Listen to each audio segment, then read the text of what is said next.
Good evening. Good evening, everyone. Good evening. I am Brooke Clement, and I am the director of the Gerald R. Ford Presidential Library and Museum, and I am happy to welcome you to this great program we've got for you tonight. Before we begin, I do want to ask that you all check your phones and make sure that they're on silent.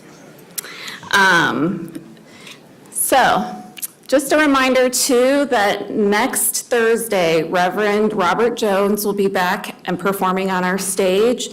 Last year's performance was amazing, so if you missed it, you don't want to miss it this year.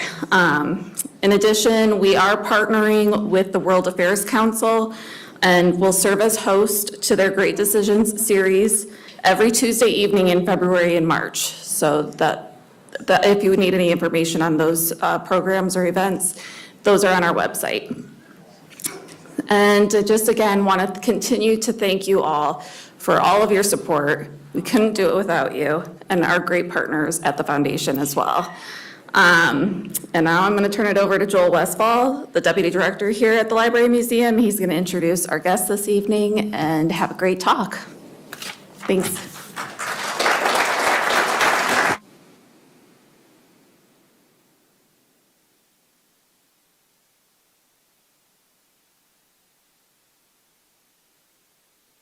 Good evening.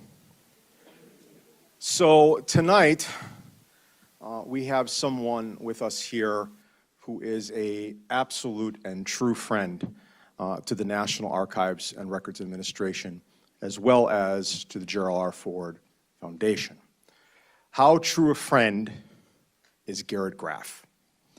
Well, just to put it in a kind of small perspective, Gerald is such a friend that when Gerald writes out his check every year to the IRS, Gerald loves to believe that every single cent comes to the National Archives for our usage. I'm not sure. I'm not sure that is true, Gerald. In fact, it probably goes to like the tail hook of an F-35. But my friend, it's the thought that counts. Ladies and gentlemen, Gerald Graff.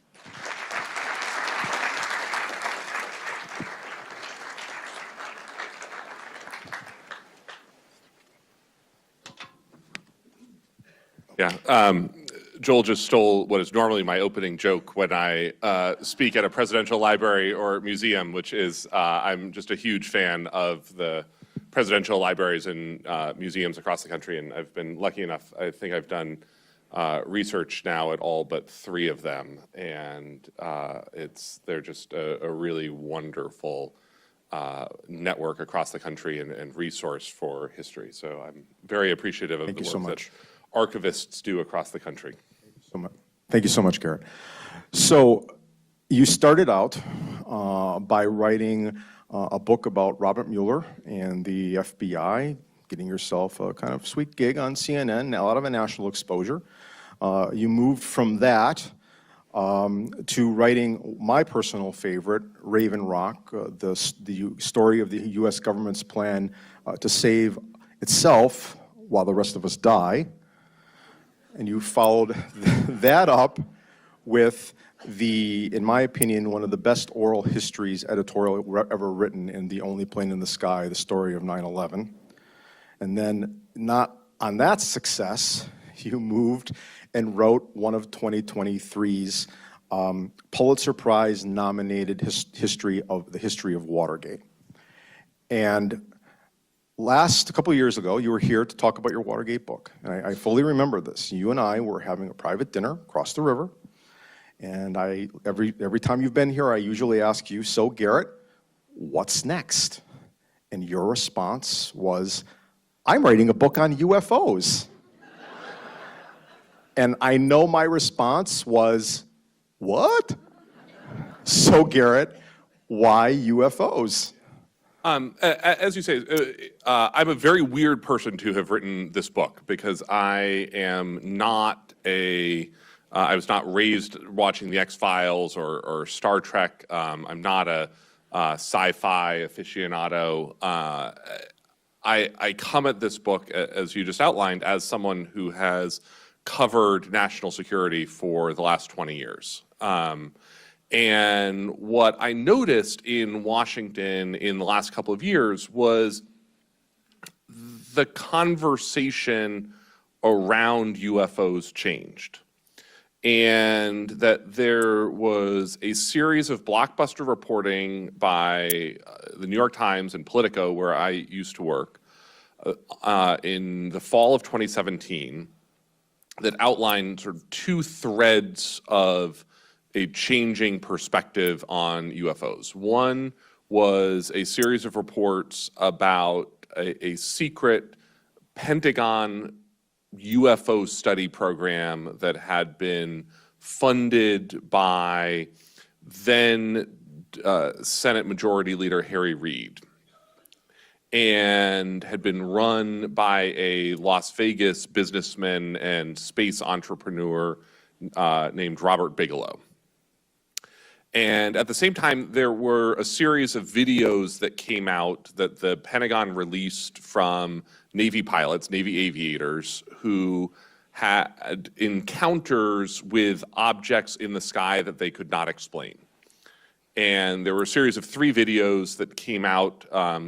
The aviators, the pilots, sort of testified about these encounters, said it was technology that they did not understand, that they did not believe that the U.S. could counter, and things that moved at speeds and in angles that, to them, defied physics as we understood it. And that was interesting. But then there was a moment for me in December 2020 that took this from a something I was sort of vaguely paying attention to something where I was like, okay, I should sit down and dive into this for a book project, which was John Brennan, who had just wrapped up the better part of a decade at that point as the CIA director and the White House Homeland Security advisor, gave an interview to a DC journalist named Tyler Cowen, where he said, in essence, in incredibly tortured syntax, there's some stuff out there, we don't know what it is, it puzzles us, and it may represent a phenomenon that some might say might constitute a new form of life. And that's an incredibly weird statement for someone like John Brennan to make. I had covered John Brennan. I've interviewed John Brennan. He's about as serious a national security establishment person as you can get. And I figured there can't be that many things that puzzle John Brennan.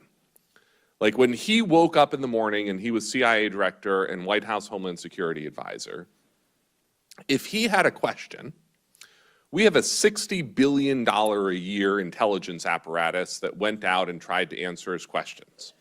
And, there are spies and analysts and special operators and satellite surveillance networks and signals intelligence intercept systems, all dedicated to answering whatever random questions John Brennan wakes up in the morning with. And so if he is leaving office at the end of 8 years as White House Homeland Security advisor and CIA director, and he says, man, this UFO stuff is really puzzling, that to me felt like something that was worthy of diving into deeper. And so this book tries to pull together 2 threads that journalists and historians normally treat differently. One, that's the military's hunt for UFOs here on Earth, and then the evolving science and astronomy around our understanding of the size and scale and scope of the universe and what astronomers call the search for extraterrestrial intelligence, SETI. And that journalists and historians normally try to treat these as like 2 totally separate, unrelated topics. You know, you have the wacky UFO people here who are all crazy, and then you have the serious astronomers doing serious astronomy work studying the universe. But to me, it's very much the same history, in part because you see the same figures sort of moving back and forth between these two worlds and arguing with one another, but then also at an incredibly basic level, the question of are aliens visiting us here on Earth has a lot to do with the question of whether aliens exist at all. Thank you, Gerald. So before I ask my next question, I want to do a quick audience poll because it leads into question number 2. So here is the poll. How many of you believe that UFOs exist, but they are not of alien nature? Raise your hand. Not of alien nature. Not. Okay. How many of you believe that UFOs exist and they are of alien nature? Please raise your hand. Okay. All right. And here's the last one.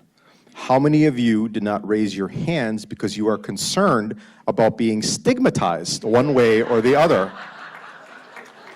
All right. That's a very fair raising of your hand. So, Garrett, in your book, you write quite a bit about the scientific community early on in the UFO experience, right after World War II, and scientists are like common human psychology. They're saying one thing in public, but they're saying something else entirely in private. Can you expound on that, please? Yeah, so the modern flying saucer age begins in the summer of 1947. And it was an Idaho businessman named Kenneth Arnold in June 1947 who was flying his private plane up in the Pacific Northwest in the Cascades. And he sees out his window 9 saucer-shaped objects moving at tremendous speed. He lands, tells some friends about it on the ground. It gets picked up by the media. The media sensationalizes this, and it kicks off the summer of the flying saucer. Flying saucers are entirely new to American culture at that point. And over the course of that summer, there are sightings across 34 states up into North America, a sighting almost every day in the country. There are, this is like front page newspaper stories day after day after day that summer. 2 weeks into this phenomenon, there's a crash in Roswell, New Mexico that becomes part of the lure of this flying saucer. And in that early moment, there's no one who thinks that these are aliens. And what the government is deeply concerned about is that this is secret Soviet spacecraft being built by kidnapped Nazi rocket scientists. Because what is the United States doing in the summer of 1947? This is the dawn of the Cold War. This is actually the summer when the Cold War, in some ways, sort of peaks in its early years. You have the passage of the National Security Act of 1947, almost the same day as the Roswell crash. This is the act that creates the CIA, creates the Joint Chiefs of Staff, creates the Defense Department, creates the Air Force as an independent military branch, creates the National Security Council. The whole U.S. government is sort of reshaping itself for the Cold War. And we would use a different word than kidnapped. We would tell you that we had presented some unique employment opportunities to former Nazi rocket scientists in places like Los Alamos and the White Sands Proving Grounds. And we're having them build, the next generation of V-2 rockets to help launch the space race. And so the Air Force as a independent service, its first crisis is these flying saucers, and it needs to figure out what these things are, and are they a threat to national security? And they are just as baffled as anyone else in the summer of '47. And eventually they figure out it's not secret Soviet spacecraft. And in a very weird way, the US government and the US Air Force then loses interest in whatever the flying saucers actually are once they determine it's not the national security threat that they are most concerned about. And instead, you have Hollywood come along, and in the late '40s and early '50s begin the sort of alien invasion movies that we now are so familiar with, that begin to link for the first time the idea of flying saucers, aliens, visiting Earth, invasion, et cetera, et cetera. And it creates this fascinating feedback loop that then plays out decade by decade for the next 80 years, where you have public sightings drive national security panics by the government that then inspire Hollywood to sort of new threats and new pop culture use of aliens, that then inspires more public sightings of UFOs, that inspires more national security panics, and sort of ad infinitum. And this is the point where I actually come to answer your question. What you see is sort of science begin to have this really difficult dance where this is just also in the real dawn of serious astronomy, government-supported radio astronomy, exploration of the heavens in a much more systematic way than we've ever seen before. Again, actually much of it driven by World War II technologies like radar, and that scientists, are trying to sort of downplay the possibilities of aliens visiting Earth on the one hand, while beginning to get really excited about the possibilities of life elsewhere.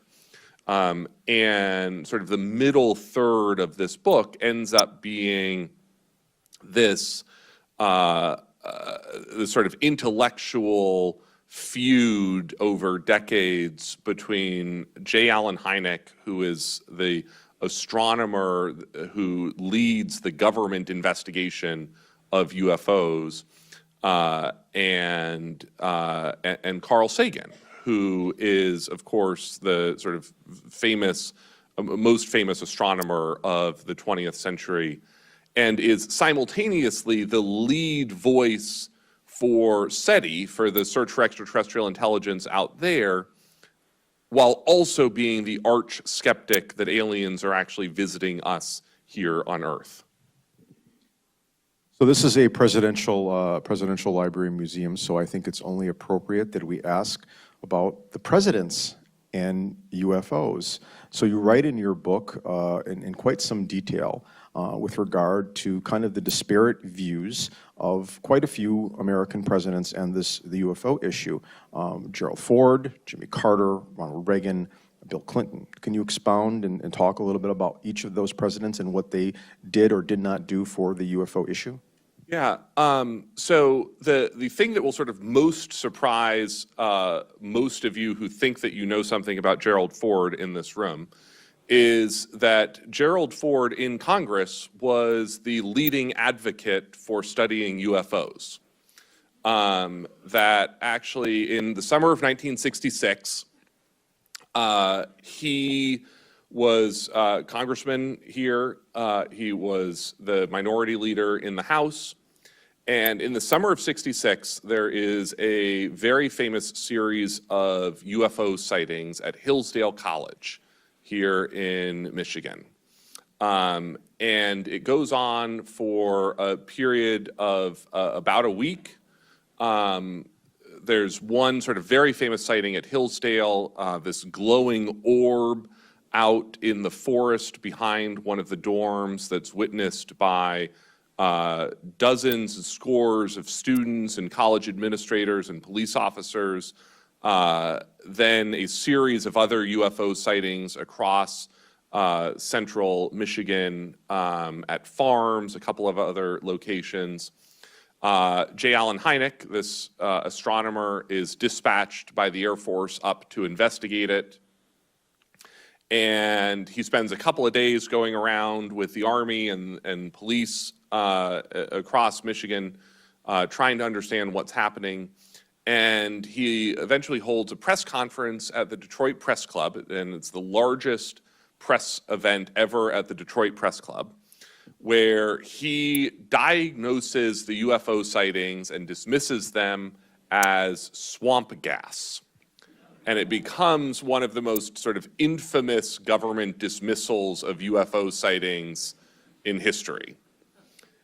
And if you don't know your biology, swamp gas is a real thing. It has to do with like methane melting in the winter and then being released through the ice as the spring thaw happens. And Gerald Ford, the local congressman, is incredulous that the government would so quickly dismiss his obviously correct constituents who saw UFOs. And so he pushes for the first ever congressional hearings on UFOs in the summer of 1966 that end up being the first congressional hearings and only congressional hearings until the congressional hearings 2 summers ago, when Congress sort of picked back up this issue, as I said in sort of my opening answer, as we sort of began to see serious people in Washington talking seriously about this.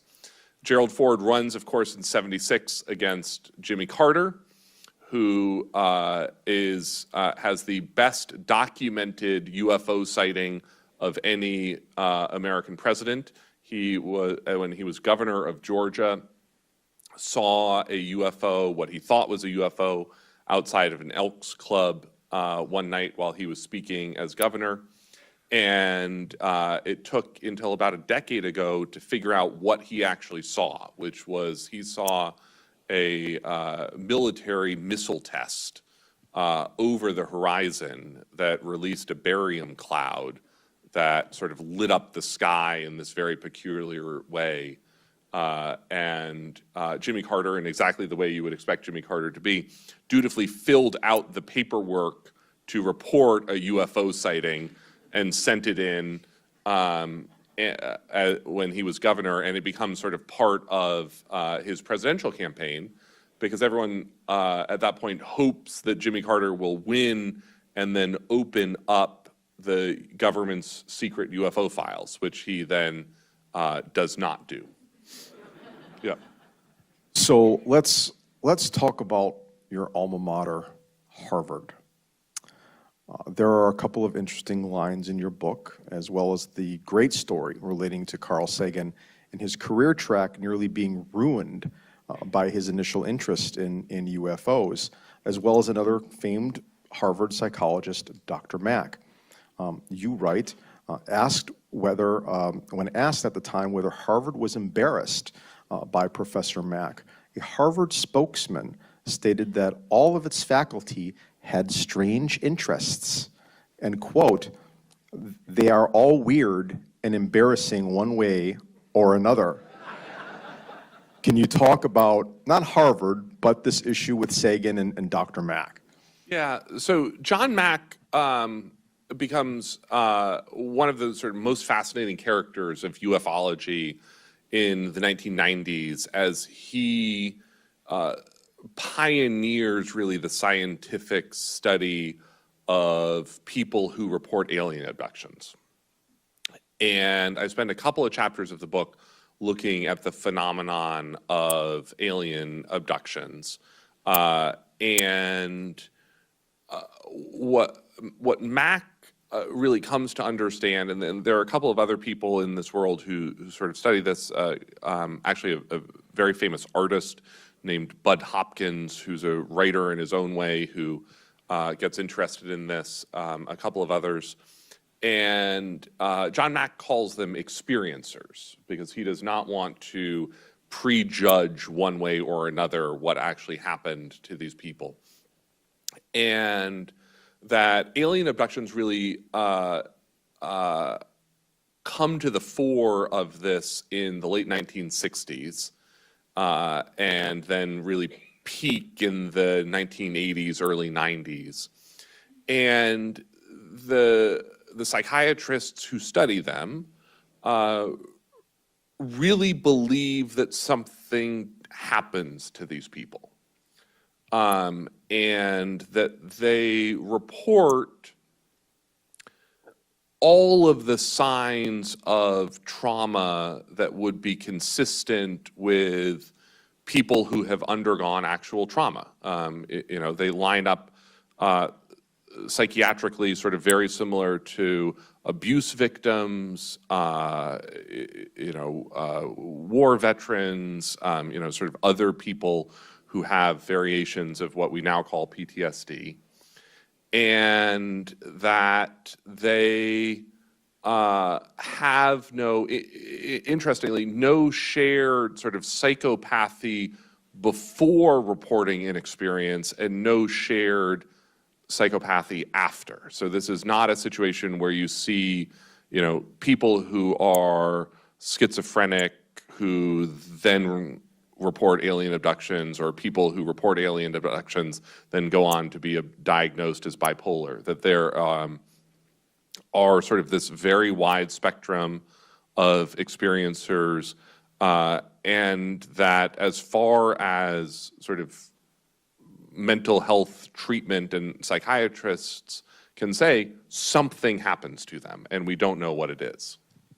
That leads me into my next question. And this is a question, I guarantee that this question has never been asked at the Gerald R. Ford Presidential Museum, and I can guarantee it never will again. So Garrett, chapter 41, sex with aliens. Expound. Expound, please, sir. Yeah. So this, you sort of see two very different populations of people who report encounters or experiences with aliens. And there's this wave of people in the 1950s that are called the contactees. They are people who come forward to sort of say, like, I have had this encounter with an alien being. Some of them say that they've been taken on rides with spaceships and gotten to see tours of the universe, and that they have been given messages to share with humanity. And it's always a message about peace and we should get along and not have nuclear war. It's a very specific 1950s sort of psychological moment.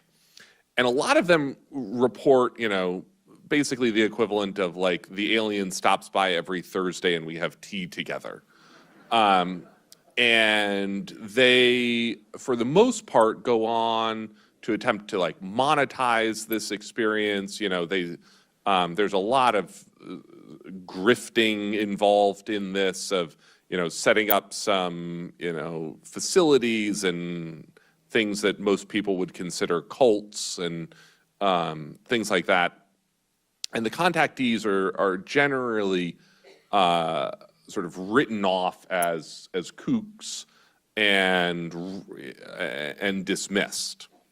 One of them, sort of very famously, his wife ends up divorcing him and cites the alien being that he says continues to visit him as the sort of aggrieved extra party in their divorce. And it's the only known time in divorce court that an alien has ever been cited in legal papers as the sort of all other party. in a divorce proceeding. And then you have this other population of the experiencers, and that they, by and large, are people who have solo encounters and then just go on with their lives. And it's a much more interesting, to me, phenomenon, because most of them have no reason to report the encounter that they have, and actually a lot of reason that you would not want to report the encounters that these people have. And some of them are abduction stories, but then you also have, there's one sort of particularly, to me, credible witness that I talk about in the book, who's a policeman in Socorro, New Mexico in 1964. His name is Lonnie Zamora, and he's a small-town cop chasing a speeder in the desert, in the road out into the desert. He knows who the speeder is. You know, he's a good small-town cop, so he knows it's like the kid that he normally has a lot of trouble with. He hears an explosion off in the desert and sees what he thinks is a overturned white car off in the desert. So he abandons his pursuit. He knows he can show up at that kid's house later and get him. And he sort of turns his Pontiac Cruiser off and is like bumping up and down through the gullies towards this overturned car. There are two figures standing outside of it. And as he gets closer, they get into the craft. He describes it sort of football-shaped as he gets closer, and the craft takes off. And something happens to Lonnie Zamora in that desert.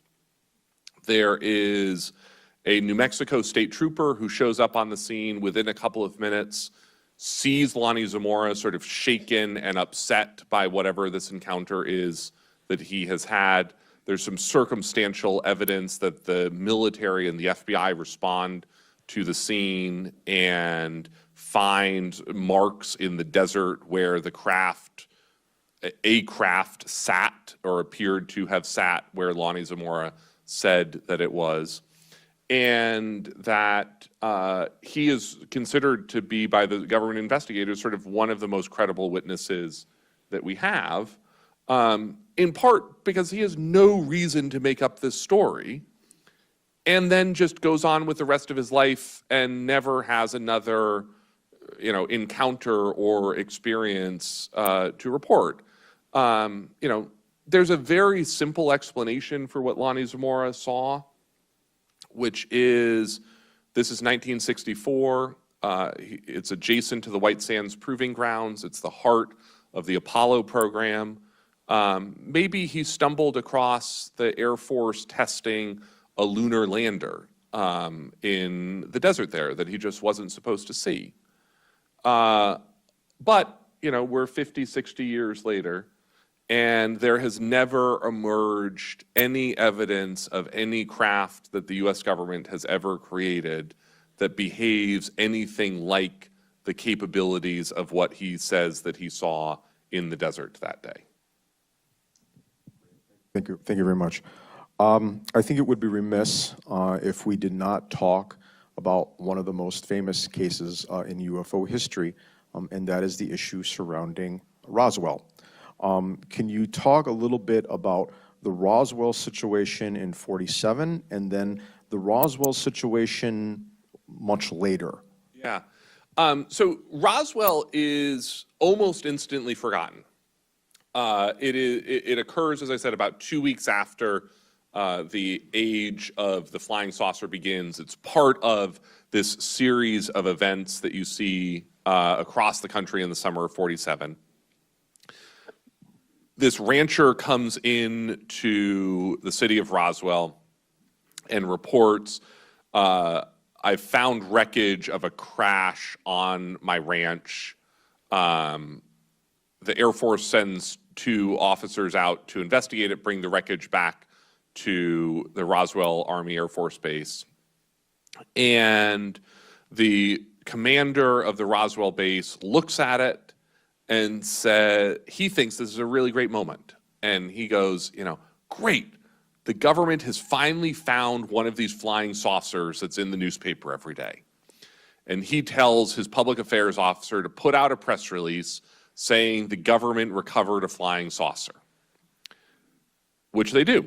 And they pack up the wreckage and they put it on a cargo plane to the 8th Air Force headquarters in Fort Worth, Texas, where someone else looks at it and says, "You idiots, this is a weather balloon." And in about 3.5 hours, the military puts out a second statement saying, our apologies, it's not a flying saucer, it's a weather balloon. And the Roswell story comes and goes in about 3 hours and is basically forgotten for 30 years. And really reemerges only in the wake of Watergate in the late 1970s. And, one of the things that really surprised me in working on this book was, as Joel said, my previous book was a history of Watergate. And this book in some ways ends up being a weird sequel to a book on Watergate, because the second half of the book ends up being a lot about the rise of UFO conspiracy theories and the collapse of faith and trust and truth in government institutions. And so the UFO conspiracies become really the first government conspiracies to rise in the wake of Watergate, the Church Committee, the Pike Committee, Vietnam, the Pentagon Papers in the 70s and 80s, and really establishes the concept that we would now recognize as the deep state in the American political spectrum and American politics. Sort of this idea that there is this shadowy, permanent government cabal, secretly working at the heart of the U.S. government at cross purposes with its leadership figureheads and the American public. And that you see this story grow and become darker and more conspiratorial and sort of more poisonous over the course of the 1980s. And it morphs into this idea that the government has recovered, multiple spacecraft, multiple aliens, dead aliens, living aliens, that we have peace treaties with alien civilizations. There's, one set of these conspiracies that we actually had that the U.S. Special Forces have a big shootout with a alien base in the U.S. Southwest that leads to dozens of deaths of U.S. troops. And that this really becomes, I think, the beating heart of the conspiracy movement that we now recognize, poisoning a lot of our politics. So the UFO conspiracy issue, the UFO sightings, this is not only an American phenomenon, as you write in your book in quite excellent detail. This is a global phenomenon. You talk about the Soviet Union investigations, you talk about France and Belgium, the UK. Can you talk a little bit about some of the experiences that the global community has had with this issue? Yeah, and this is also, the question that everyone asks when I sort of start talking about working on this book is, are UFOs real? And the short answer is, of course. All a UFO actually is an unidentified flying object, and there are lots of those. The question that people actually mean when they ask, are UFOs real, is, are we alone? And that becomes in many ways the intellectual and sort of philosophical beating heart of this book. And this question of, are we alone, is in many ways, probably one of the 2 or 3 most profound and basic questions of human existence. You know, it is up there with what happens to us after death? You know, is there a God? You know, these are the questions that you can imagine basically humans asking for as long as humanity has existed. And one of the things that you see, as you said, Joel, is that, you know, this is not just an American phenomenon, that many cultures around the planet sort of have meaningful UFO sightings, and that you know, there are government studies in the Soviet Union. France has a big one. The Costa Rican government has actually taken the clearest photo of a UFO that anyone has ever seen. This becomes sort of something that you see really take place all over the world.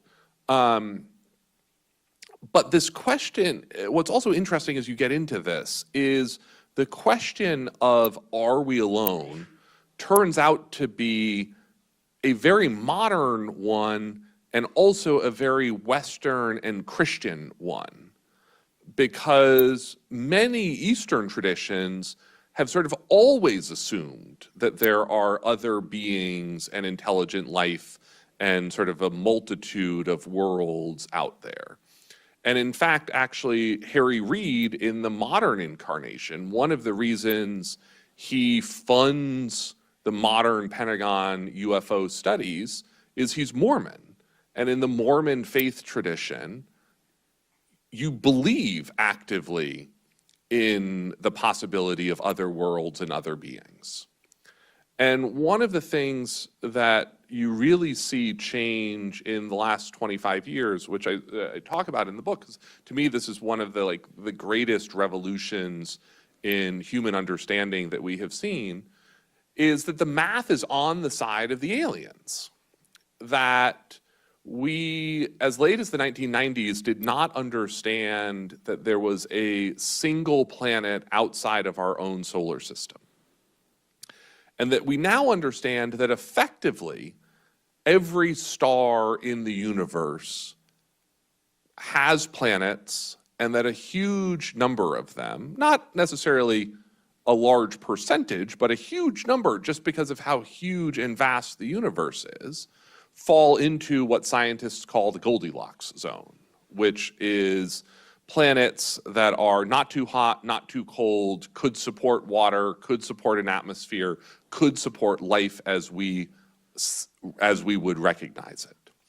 And that in rough numbers, the current estimate is that there are 1 sextillion habitable planets across the universe, which is 1 billion trillion habitable planets. So you can believe that life is rare, you can believe that intelligent life is rare, but is it really a 1 in sextillion chance?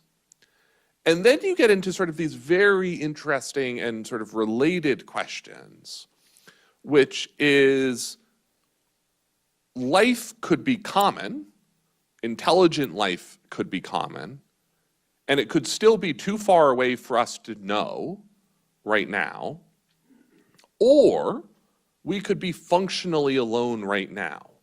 That sort of part of the mind-bending math of the universe as we now understand it is that we are an incredibly young civilization in an incredibly young solar system in a very old universe. That our solar system is about 4.5 billion years old in a 14 billion year old universe. And the way that the James Webb Space Telescope has revolutionized our understanding of stars and star formation and planetary formation is that the James Webb Space Telescope has found now stars that began to form within 300 million years of the start of the universe. So you're left with this possibility that there could be billion-year civilizations that have risen and fallen, civilizations so much more advanced that we would not be able to even recognize them, that have come and gone before our solar system ever began to gather out of dust. And it leads to this really weird sort of thought experiment, which is that we probably totally misunderstand first contact. That Hollywood and pop culture has given us sort of the three scenarios for what our first sign of an intelligent alien civilization would be, and that they're sort of all unambiguous and clear. There's the Independence Day flying saucer over the White House, take me to your leader, I'm here for friendship or to harvest your organs for energy. There's the Jodie Foster contact radio message from outer space. And there's the ET sort of stranded lone traveler situation.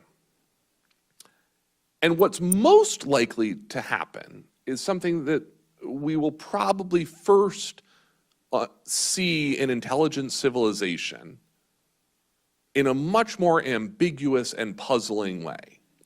And we are most likely to first see a piece of space trash.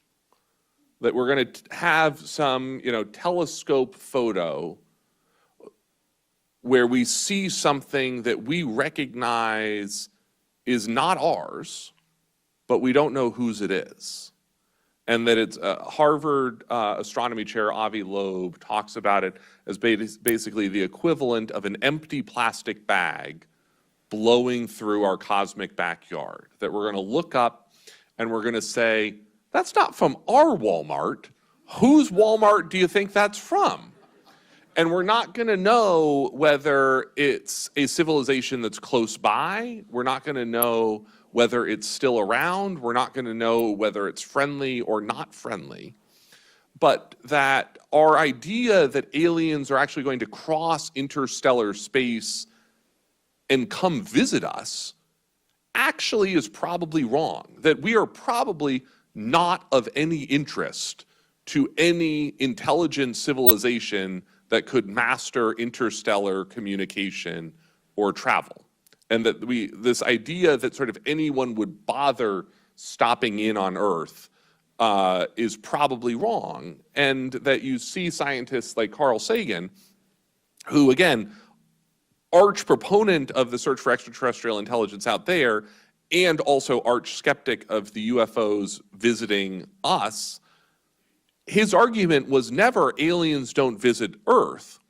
It's that aliens would treat Earth the way we treat a rest area on the Jersey Turnpike. That it's a place you stop on the way from one interesting stop to another. And that statistically, aliens probably visit Earth every 100,000 to 200,000 years, just based on how you would sort of expect patterns of interstellar travel to unfold. And so it's not that aliens don't visit Earth, was Carl Sagan's argument. It's that the thing that you saw out your window last Tuesday night is unlikely to be the one night of these 200,000 years that an alien happened to stop by on their way to something far more interesting than us. So I'm going to ask one more question, and then we're going to turn it over to the audience. Garrett, this book is quite a lot of things. It's part Cold War history, part science, part an examination of conspiracies that you had mentioned. But what is the one thing that throughout all of your research in doing this great book was part of that kind of wow factor? What really wowed you in all of your research? So I think to me it was this idea, as I said, that the math is on the side of the aliens, which is just a sort of tremendously revolutionary idea. And that understanding how much of this subject is really a spiritual question as much as it is a scientific one or a national security one. And you know, to sort of cut to the conclusion, you know, one of the things that you really begin to understand as you get into this is that in some ways aliens could be the least interesting answer to what UFOs actually are, and that what you know. So the government now calls these UAPs, unidentified anomalous phenomenon. The irony, of course, is actually that they started off as flying saucers. The military came up with and popularized the term UFOs to destigmatize the conversation around flying saucers. Fast forward a couple of decades, now the government has come up with unidentified anomalous phenomenon to destigmatize the conversation around UFOs, but also to capture two shifts in the perspective of the way that the government looks at this. One is not all of these are objects. Some chunk of them are phenomena, and not all of them are flying. That actually one of the big things that the government is now focused on as part of its renewed interest in UFOs and UAPs is USOs, unidentified submerged objects or unidentified swimming objects. And one of the things that the government has actually discovered, and that we actually know because the Pentagon has talked about it, is in its study of UAPs in the last couple of years, it discovered a heretofore unknown trans-medium Chinese drone, which is to say a Chinese drone that comes out of the water and transitions to flight, which is a technology that the US did not realize China had until it began to get into this modern UAP study. So when you look at what UAPs probably are, I think it's four categories. It is advanced adversary technology being tested against us, which are Chinese drones, Russian drones, you know, whatever Tony Stark is building in some mountain lab that we don't know about. Some chunk of it is a highly scientific term called weird stuff. And there's just a bunch of weird stuff floating around up there in the sky that we don't really pay attention to on a daily basis. And this is what we ended up with the Chinese spy balloon last year, which is if you turn the NORAD radars sort of slightly differently, you pick up a bunch of balloons and junk, and we panic as a country, and we sent up the world's most advanced fighter jet to shoot it all down with $250,000 missiles. And this is real. We shot down, one of the things we shot down was a hobbyist balloon from the Northern Illinois Balloon Brigade's Meteorology Club that just we didn't know was up there. And then you get into sort of two other categories that I think are the real interesting stuff, which is meteorological, atmospheric, and astronomical science and phenomenon that we don't understand yet.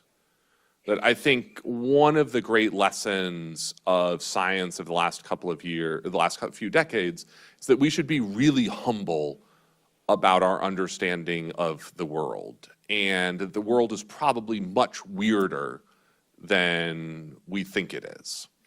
And that we, I think, have a bias that we understand a lot more of the world than we actually do. And then when you begin to go back and you realize just how much of our knowledge is really new. You know, George Washington lived and died not knowing that dinosaurs existed. Until 1847, the gorilla, by Western science, was considered a mythical creature akin to the Yeti or the unicorn before it was ever actually spotted by Western science and explorers. You go to the 1950s, we did not understand plate tectonics, the basics of how our own Earth moves. We still know, as everyone says, we know less about the bottom of the ocean than we do the surface of the moon. And you want to know something fascinating about how little we know about the moon? We have not even looked on the moon to know whether there are other lunar landers elsewhere on the moon that are not ours. Like, we've never even done a comprehensive study of the moon's surface at a resolution detailed enough to know whether there are other lunar landers from other civilizations on our own moon. This is not me saying I think that there are other lunar landers on the moon. This is me saying, like, this is how nascent our study of a lot of these phenomenon actually are. And then you get to the last category, which is the truly, truly weird stuff, which is physics that we don't understand.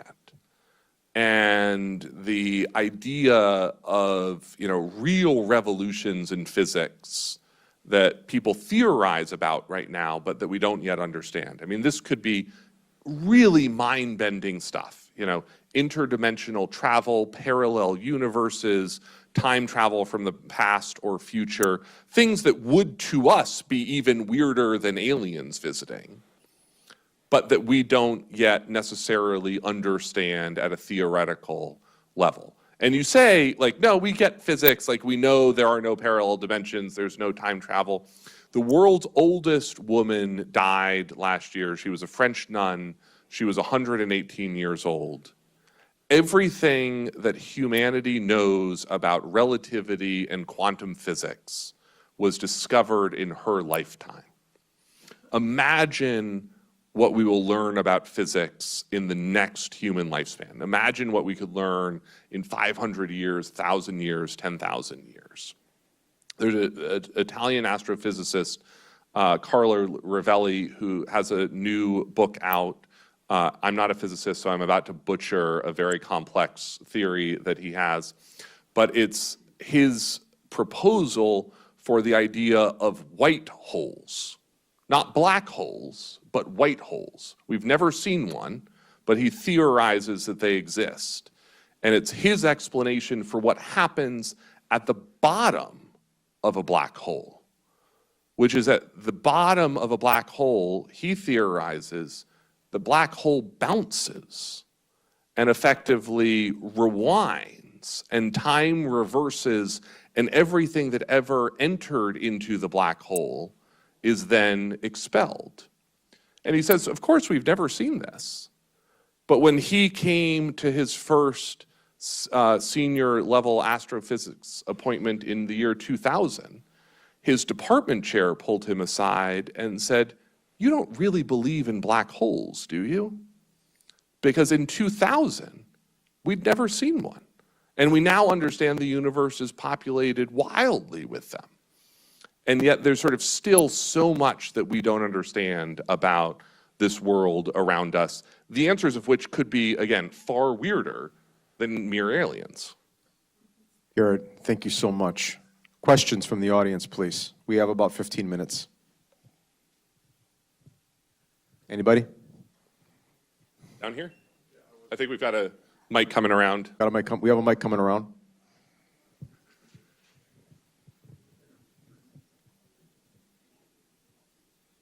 I was just wondering what you thought about the Travis Walton incident, if you know about that.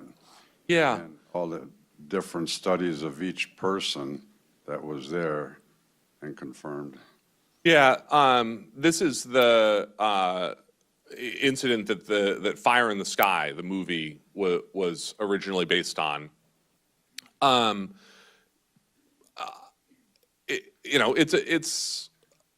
It's a weird incident. There's reasons to doubt some of what unfolded there.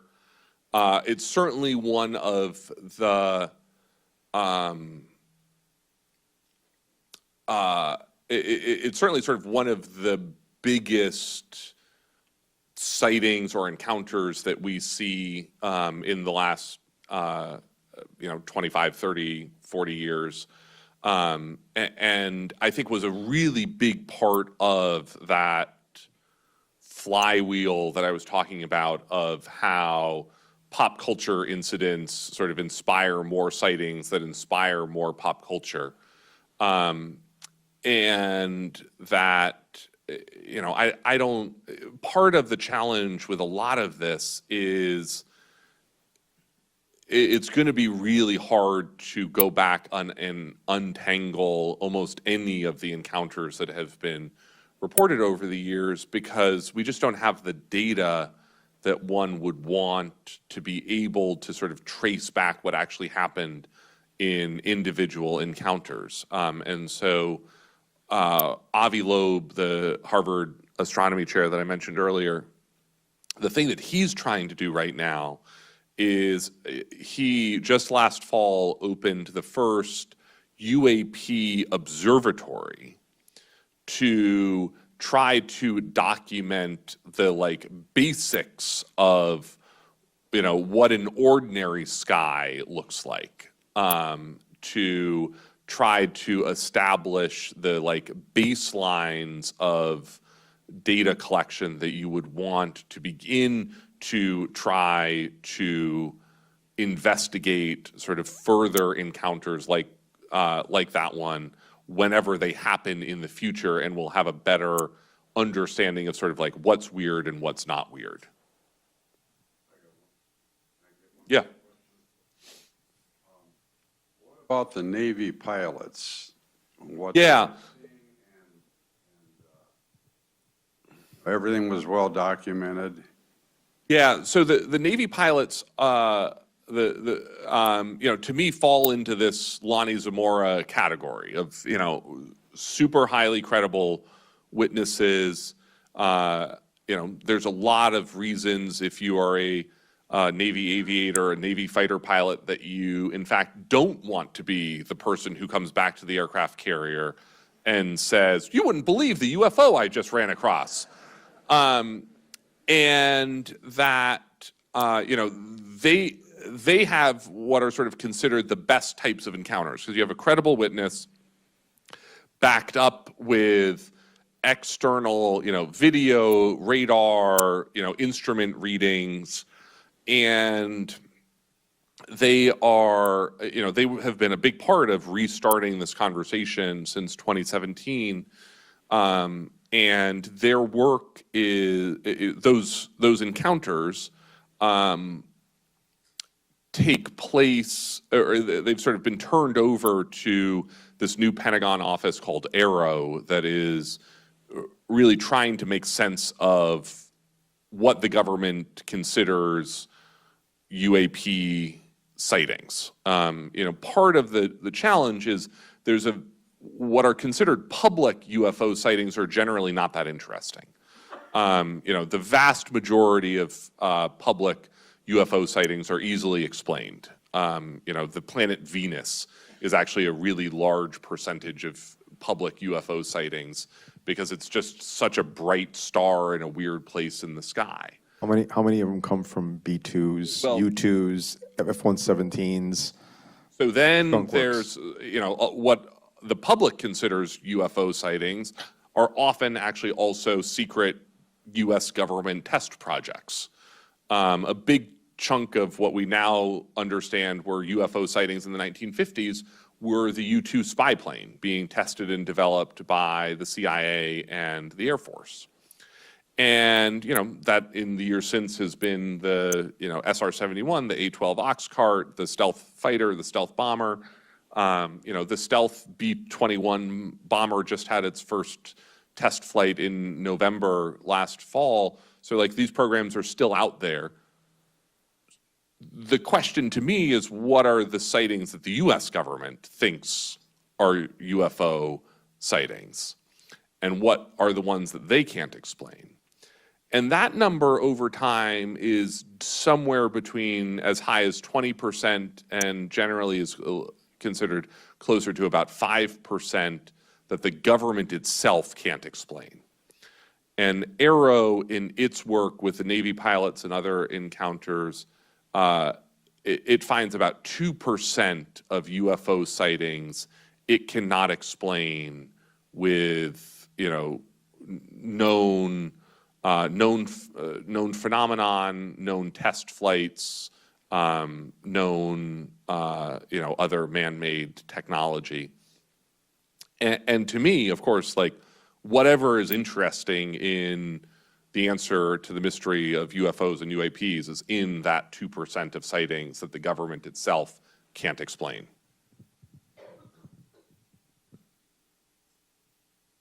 I was wondering what your access is to find out things like, there was a video line or on cable of these figures that were supposedly photographed at Roswell. They look like aliens. Do you get to look into that? Do you have access to anything like that you know about? So I think I actually find Roswell one of the least interesting UFO sightings. And I find it uninteresting for the following reason, which a lot of people don't put together, which is the most famous conversation in ufology is something called the Fermi paradox, which is Enrico Fermi, the physicist, is having lunch with his colleagues at Los Alamos National Lab in the summer of 1950 with Edward Teller. There's a third scientist with them. If you know your Oppenheimer movie from the last year, these are all the people who were involved, names that are familiar. And they're talking about a New Yorker cartoon. So that's how we're able to date this conversation to the summer of 1950. There'd been a series of stories about about garbage cans missing from New York City streets. And the cartoon is about aliens getting off a flying saucer carrying their souvenirs from visiting Earth of these New York City trash cans. And they're talking over lunch, and Enrico Fermi says,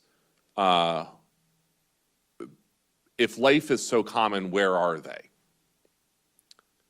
And it's now known as the Fermi paradox, which is, if life is as common as we think it is, why don't we see more of it? Why do we have no sign of it? And the thing that people miss about Roswell is that in the summer of 1947, if the US government had recovered an alien spacecraft or an alien body, alive or dead, it wouldn't have gone, as a lot of people think, to Wright-Patterson Air Force Base in Dayton, Ohio, which is where the Air Force Intelligence is located. And there's sort of this long-standing conspiracy that there's a hangar at Wright-Patterson where the alien spacecraft are kept. It would have gone to Los Alamos National Lab, which was right up the road from Roswell, and which was where the government had already assembled all of the smartest physicists in the United States to address the biggest questions of physics. If we'd encountered an alien spacecraft the summer of '47, even if that had been kept incredibly secret, if there were 10 people in the United States who knew about that craft and had been asked to provide advice about it, there's no way Enrico Fermi was not one of those 10. That if anyone in America knew that we had recovered a spacecraft in the summer of '47, Fermi and Teller would have been among that group. And they were at the base where the US government would have almost absolutely put that. So if in the summer of 1950, 3 years later, Enrico Fermi is sitting there saying, well, we haven't seen any evidence of any aliens yet, have we? To me, that's actually the most convincing evidence that nothing interesting happened in Roswell in '47. One more question. Mine's kind of a dual question. The first one is, I'm going to ask you back what you asked us about, do you believe in aliens? And if you do you think they're more regional or more further out there? And then the other one is, what are your thoughts from before you wrote the book, what you thought about aliens and UFOs, to after you wrote the book? Yeah. So I think that, and basically all of my views on this have been shaped by this book. I came into this book with very little, knowledge or understanding of this subject, which is, the fun of researching and writing a book. I think that intelligent civilizations exist across the universe. I'm pretty dubious that they are close enough that we will know. And to me, there's this sort of amazing hope and optimism that underlies the search for extraterrestrial intelligence that I think is really important to sort of capture and live in our daily lives, which is that these scientists who work on this subject, are embarking on studies that probably none of them will ever live to see to fruition. That these are 10,000-year, 100,000-year, million-year projects that they are getting started in trying to understand where we fit into the scope and scale of the universe. And when the group, the sort of founding scientists of SETI came together at the National Radio Astronomy Observatory in Green Bank, West Virginia, in the first meeting, they came up with what's called the Drake equation, which is sort of the most famous equation in SETI. And this guy, Frank Drake, comes up with it.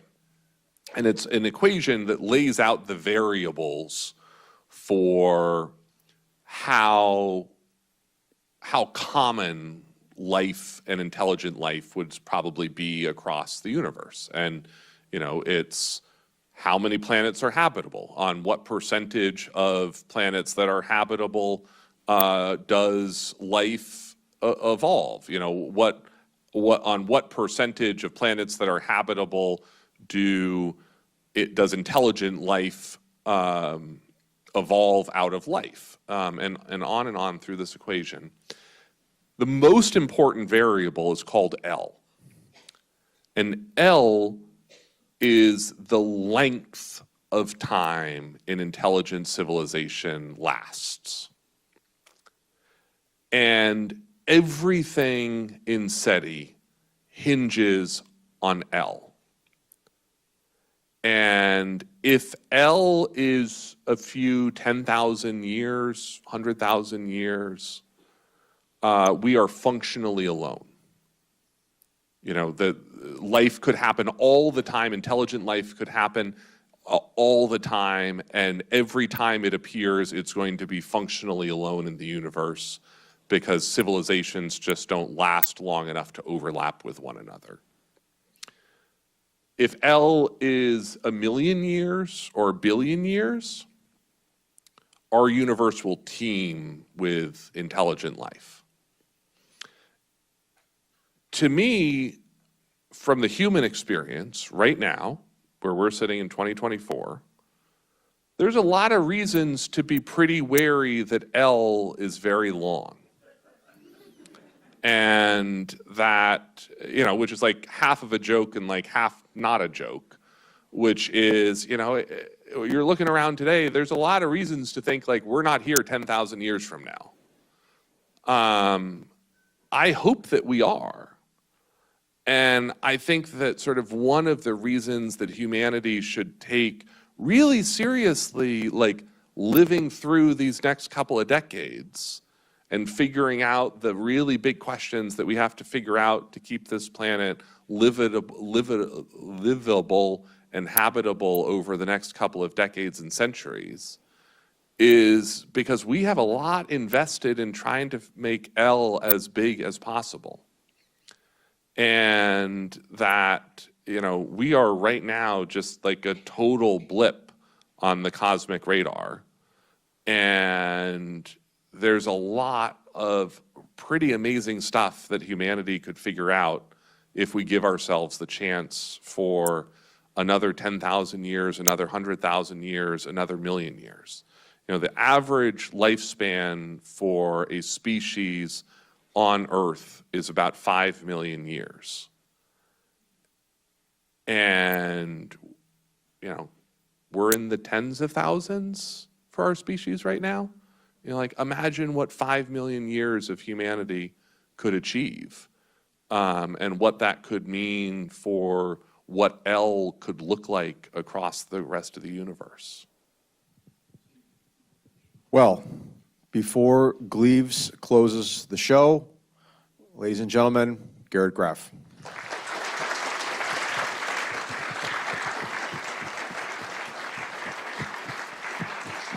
Stay here. All right.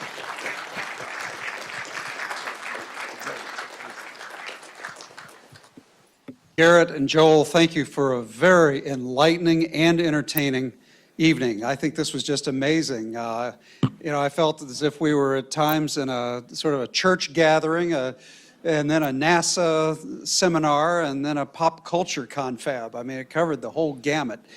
And as a token of appreciation to you, and this is much heavier than our typical gift, it's a moon rock from the New York City trash can that was recovered. No, this was phenomenal. Thanks, Steve. This is great. Oh, this was just wonderful. These events are made possible because of the great planning of our partners at the Gerald R. Ford Presidential Library and Museum. Our foundation, the Gerald R. Ford Presidential Foundation, has a role in this as well.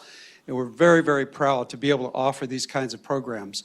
And I want to alert you to the fact that we have some empty seats here. We need more friends of Ford in here, right? I mean, just think of all the friends you know who could be here and enjoying what we heard tonight. We have some incredible programs coming up, and we hope that you'll be able to bring your friends to them. A week from tonight, for example, Joe Jones, isn't it a week from tonight? Joe Jones is going to be coming back. Remember last year? How many of you came to the Joe Jones concert last year? Yeah, a number of you. Well, he's going to come back with a very, very provocative talk on the music, the songs that healed America. Think of that, how evocative that is. Also, every Tuesday evening in February and March, we are partnering with the World Affairs Council for West Michigan, and we're going to have a great talk from somebody who's an expert on some area of the world. I mean, this is going to be like a tour of National Geographic combined with, a wild kingdom in parts. So you'll want to be here for that. I also just want to point out that we have a couple of special people in the audience. It's always a treat when we have actual members of the Ford family who are with us. Bob and Karen, thanks so much for being here this evening. Uncle Jerry and Aunt Betty would be proud.